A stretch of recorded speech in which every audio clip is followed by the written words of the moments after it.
and travel through time. It's John Barrowman, everyone. Welcome to the show, John. Welcome. Thank you very much. How are you? I'm very good, thank you. Sunday's usually a good day for you? Sundays are always good days for me because it's about food, it's about drinking, it's about friends and family, kind of like the show. So it's like being at home right here. Leisurely Sundays you have, yeah? Yes, okay. yes. Let's talk about Torchwood.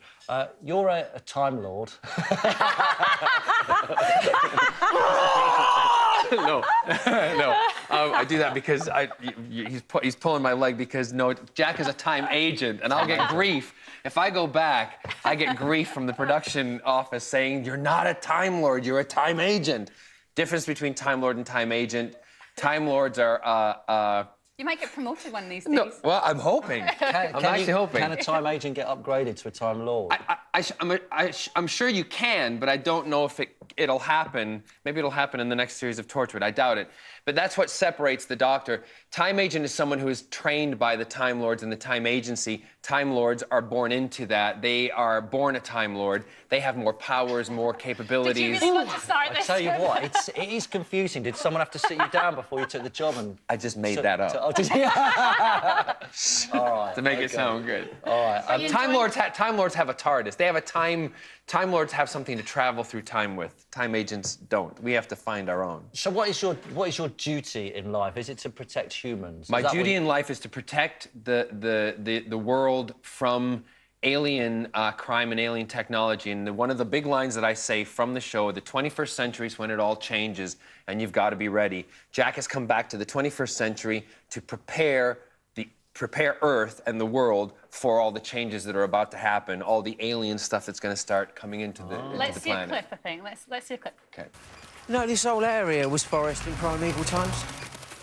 Most of the development areas have been built on ley lines. Anyone could have made this circle. Why do you keep doubting me? I spell out the dangers, you keep looking for explanations. That's what police work's all about. This isn't police work. All right, then science. And it's not science. I know, you told me it's that corner of the eye stuff. Ooh. Sci-fi, a bit nerdy. Do you classify yourself as a bit of a nerd? Yeah. What's wrong with that? Let me hear that again. What's wrong with that? No, see, this is where it's bizarre because I have to speak with Amanda with my Scottish accent. Why? Because she's Scottish, and I feel like a right pillock if I speak to her as an American. Because I was born and raised in Glasgow. And when I speak to my mum and dad, or I speak to my family up in Scotland, this is how I speak. In fact, I'm up in Glasgow next week. I'm doing a personal appearance up in Stirling, and you can check my website for that, by the way. This is how I speak. Yeah, you're confused. I'm a time agent. Do you have different voices for different people? That's a little strange. No, what does your therapist think of that? I don't have a therapist. I am my own therapist. And no, partially the reason that I do that is because when I went to the States, I was bullied for having a Scottish accent, so I learned how to speak with an American accent, so I became part of the group. So anytime I meet new people, and I've always been hired as an American, so therefore I speak as American. But as soon as I'm in a room with someone with a Scottish accent, I feel ridiculous speaking like this. Welcome to the Sunday morning. See that John Barrowman? He's a bit mental, isn't he? A bit schizophrenic. I can't Pure mental. By the way. By the way.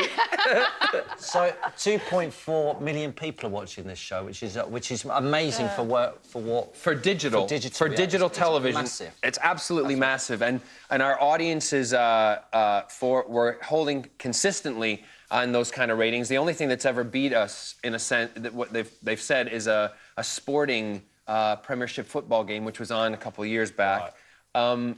Also, when we repeat on BBC2 on Wednesday nights, it is getting good ratings and high ratings also. So it's really doing very, very well. And we're just waiting to hear about a second series, which, keeping our fingers crossed, we do. Because not only, I mean, as you say, I'm a bit of a nerd, I am.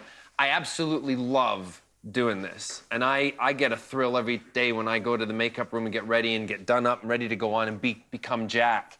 And everybody involved in the show, Eve Miles, Bern Gorman, Naoko Mori, and Gareth David Lloyd, we all enjoy doing that. That's all the Torchwood team. Just thought I'd get all their names in. Okay. There's pretty far out stories, some of them. The one that I saw, there was a girl that was how can I say this on Sunday morning telly?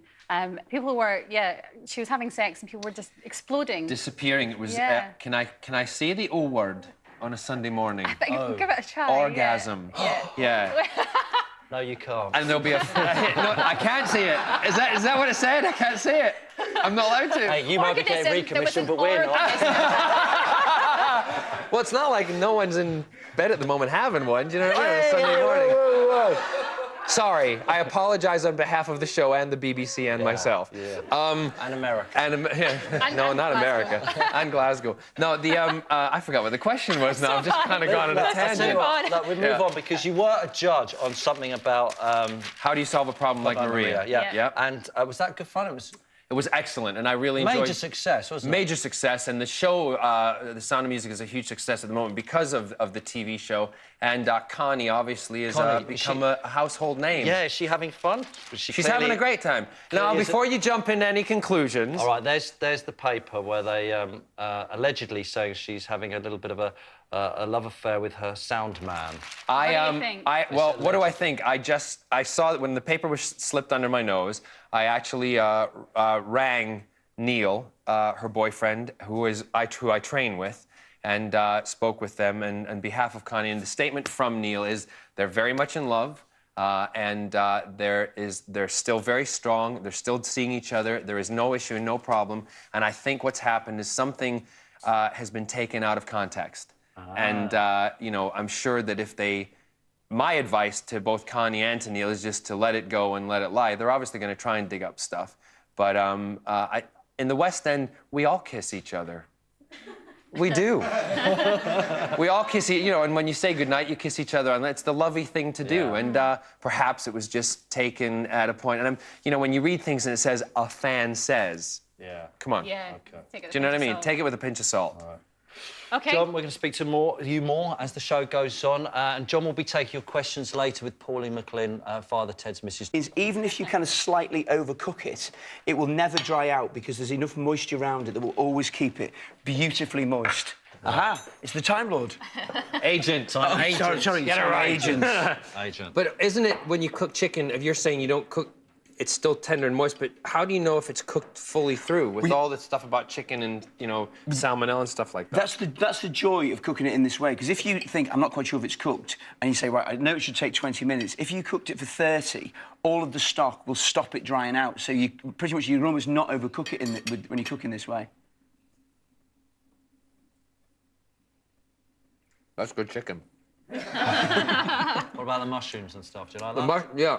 I mean, the thing is, I always find with chicken, it's really, really dry, and like you said, chicken can be really boring, but that really is moist, and it's not even, because, isn't it, if you get, like, pink through it, you're not supposed to eat it, but that's really good. What are you making for dessert, mate? Dessert is strawberry and coconut trifle. Oh, I like a bit of trifle, a little bit of custard in there. Yeah. And hundreds of thousands on the top. Of course. Brilliant. Okay. All of today's recipes are available on the BBC website, bbc.co.uk/food, or text weekend to 81010, and we'll send the recipe straight to you. You're really should we let you finish that off? I'm just going to tuck into this.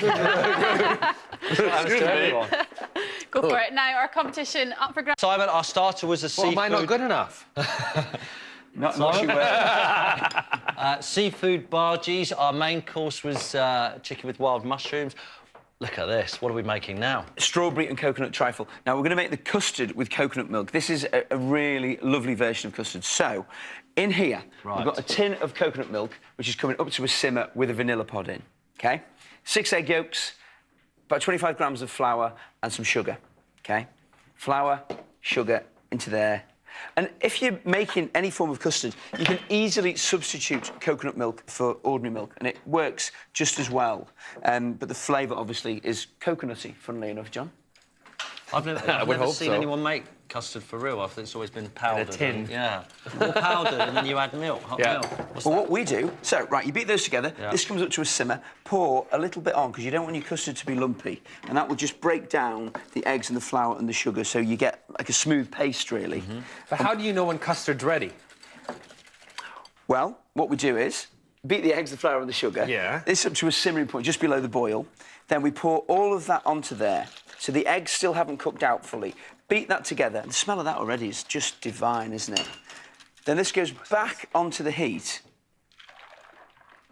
and you keep stirring that on a very low heat for about 20 to 25 minutes for what we want to do. However, if you just want to pour this over something, just like 2 or 3 minutes until, basically it will coat the back of the spoon. Okay, So like if a little skin forms? Yeah, kind of, but so it sort of clings to it. How would you stop the skin forming? I'm not telling you, it's my top tip and you'll spoil it. you were going to Look, we're here now, you might as well tell us. No, I'm not going to tell you. Right, this is our custard. You chill it overnight, and you end up with it like this, and it tastes beautiful. Tim, have a taste of that already, because it is divine. Do you do a lot of cooking, John? I do, actually. I like to cook. In fact, trifle is one of my mother's big dishes that she does every time we get together as a family. And My mum too. this Christmas, we're spending Christmas in Cardiff, and trifle is on the menu for our Christmas lunch We have and stuff turkey. like that. Yeah, my mother, when she does the trifle, the bottle of sherry or Cointreau, whatever it is, and she pours a little in, and then when we're gone, she pours half the bottle in. Yeah. So we're all a bit tipsy by the afternoon. My mum used to do that. She's stopped all that now. She's got lazy. Oh. She has. Sorry, Mum, but you have. She did. She used to make the trifle, yeah, but she did. Right, this is gone overnight. I'm going to rescue your mum. She's sitting there weeping at home now. Whipped cream into there. So this is turning it from being a custard into being a creme anglaise. So kind of like what you get in a vanilla slice, or indeed in our trifle. Mix all that together. I thought trifle was custard, then cream. It is. We've got that as well. But the cream goes into this, so it thickens, and we do it like that. Now, it's time to construction. This is where your handiwork comes in now, John. So, we've got Swiss roll. We've got some strawberries that we've soaked in orange liqueur, hundreds and thousands, and toasted desiccated coconut for the top. We have jam instead of jelly, just because it's a nicer flavour, and also you don't have to wait for it to set. And we've got kiwi fruit, and we're going to make individual ones. So, firstly, John, slice that nice and fine. Thinner? Okay, right. As thin as you possibly can, and then you want to line the inside of it so you can see the outside of the Swiss roll. So, basically, what we're doing with this is a very cheap ingredient that you make look like it's an expensive ingredient, so you're just pushing it onto the edge. Can I just say mine are finer than yours and a lot neater? Yes. Have you moved to Cardiff now for good? No. I live in Cardiff while I'm filming there, and Scott and I bought a place which is really nice, looking right over the ocean, so it's nice to wake up in the mornings and see the seaside.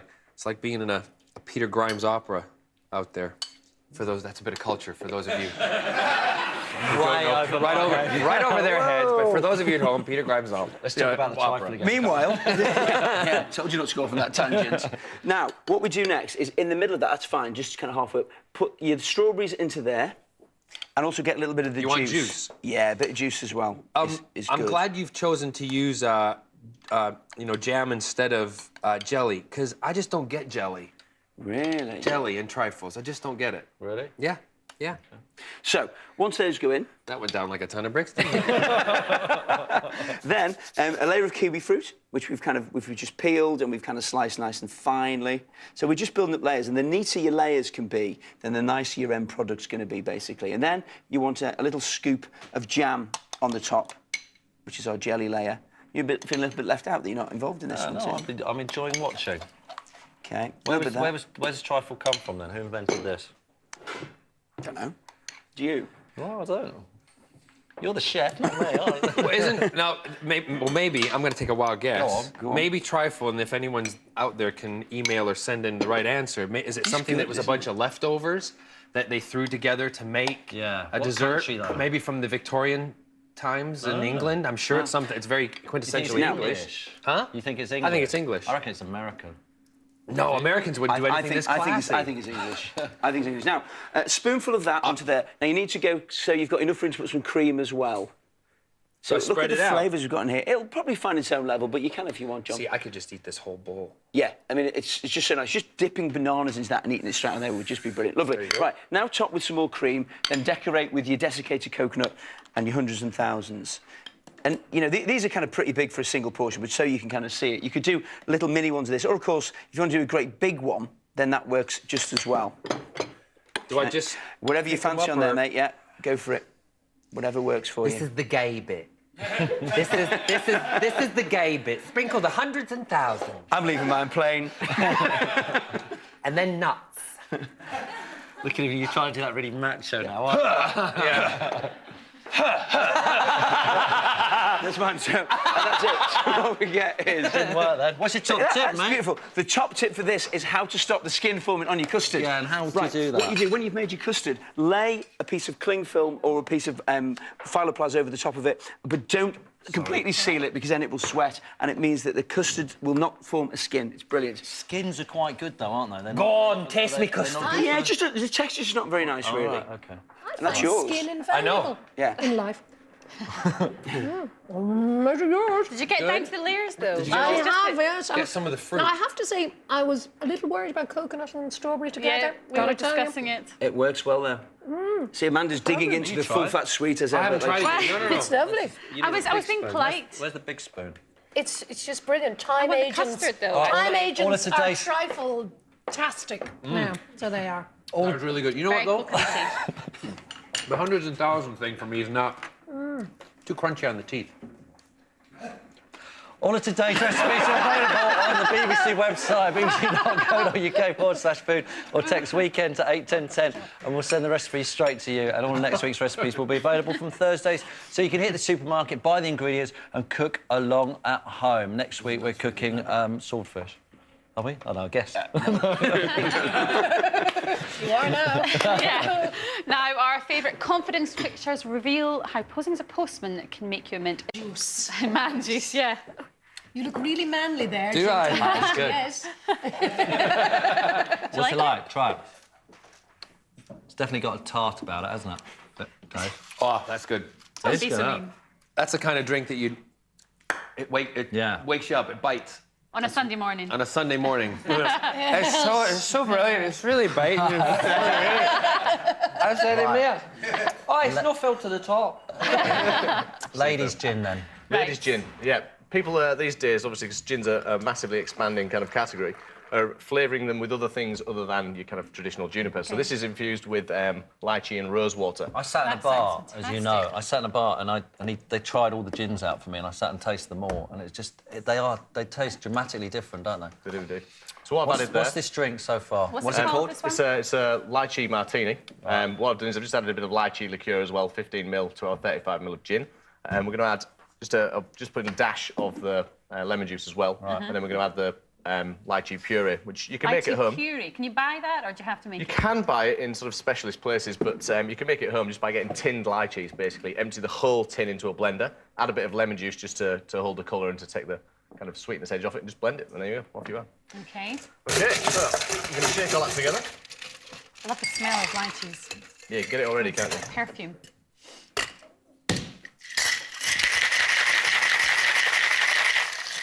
I need to teach you some of these moves. There you go, yeah. Stand at home in front of the mirror. Right, I'm just going to fine strain this into our martini glass. OK. I used to be a barman years ago, then I got a proper job.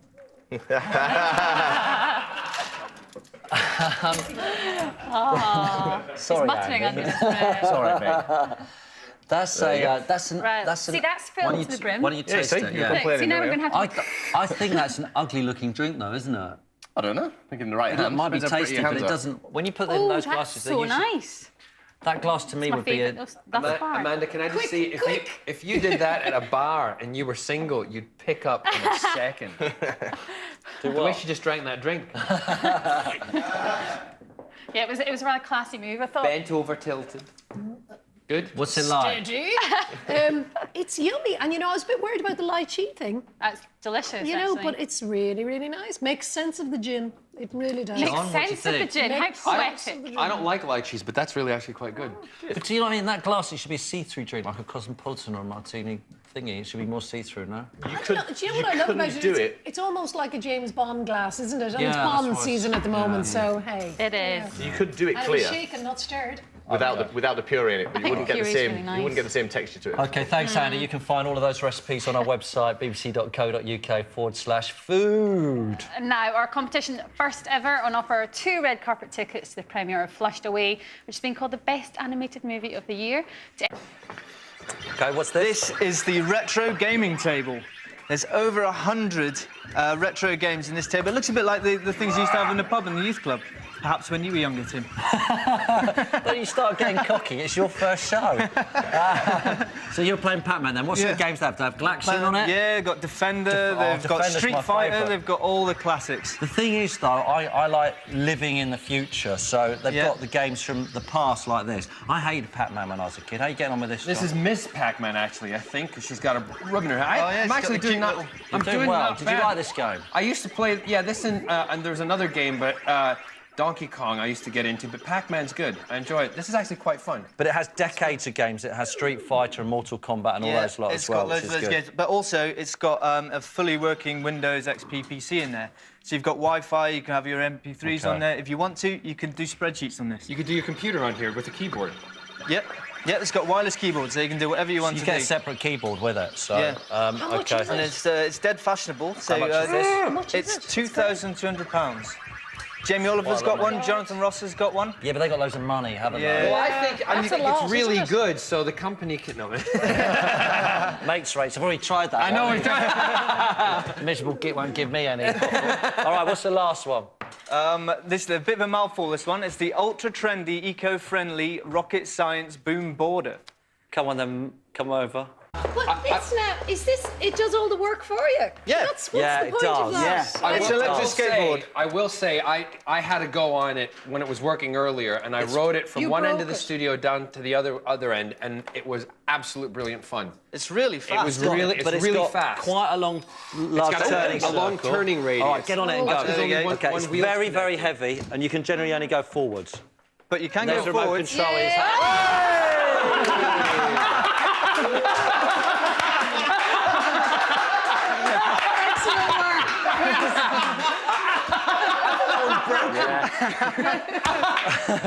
Simon, To do it. Simon, On the gym. all the kids in the street are laughing at you. How much are those? So, £250 for that kind of hilarity. £250. And he is okay. available for the next Bond movie, Stunts, baby. Oh, what a shame. Right, thanks, Fraser. And for details of where to get all these gadgets, email us via the BBC website, bbc.co.uk/food, and we'll send you our fact sheet. Now, our pick of the week, dog ball store. Full title, isn't it? I love it, and it's delicious. OK, we've got some emails in. First one is from James Pozzo from Farnborough. Is it true, John, that you lost the Will role in Will and Grace because you were too straight? It is actually. They it? they said that I was down to like the last 5 people. It was what they call a producer's call, and I went in, read, did everything, and they called. You know, in LA a lot you don't hear anything, and they called my agent, said it didn't work, and I demanded an answer, and they said, well, he's just too straight. That's fantastic. And I wouldn't mind the straightest man on earth got that part, didn't Yeah, he? exactly. I mean, married with kids and all Yep. that. I love Yep. that series. Yeah. Not to rub salt. But hey, I'm not in it either. I'm not in it either. And they So, all won you know. awards and made loads of money, yeah. didn't they? And lived whatever. happily ever Apart from after. that, who yeah. cares? Who eh? cares? Torchwood's better. I got an email from you here from Justin Grayton, Birmingham. I hear you're going to be writing about Villa on a blog site. What will you be saying about them? So I'm doing the blog, the Villa blog, on the Villa website. blog, the official yeah, one. the official Villa blog for the next week, and I'm overexcited about it because my mind's been distracted for a while and I haven't been paying enough attention to the football, so I have every excuse now to devote myself. So I'm hoping for a win against Wigan today, but it's a tough fixture, and I'll be talking about stuff like that, women in football, contentious issue, all that during the week. I'm really dying to get at it. What do you think about women officials? Well, look, I think that the guy who was complaining about him, you know his name, Mike Newell, he just got the wrong result, didn't he? And that's why, if it had been a man, he would have given out the same way, you know. I must tell you, just a kind of Doctor Who thing, I knit a Doctor Who-length scarf in the Villa colours for my friend Orla O'Kelly. She'll be watching, I'm sure, today. It's a very beautiful thing. You'll be getting orders now. Do you realise that? Yeah, it took me a while, but it's great. The colour's very hard to wear, but hey, West Ham have the same problem. John, do you like football? I only watch it when there's big games going on. My brother actually was on the American Olympic soccer team, Right. which is called football, and so it's in our family. My nephew's a very good player, and I You know, I have to say I like David Beckham, and I know everyone's going to go, ooh, but So do I. yeah. All right. That's it for this week. Thanks to our guests, John Barrowman and Pauline McLean, barman Andy Pearson and gadget guru Fraser McDonald. Come back next week when we'll be joined by star of Max and Paddy, Paddy McGuinness. What a top man. He'll be on the show. Enjoy your lunch today, and we'll see you all next week. See ya. Bye-bye.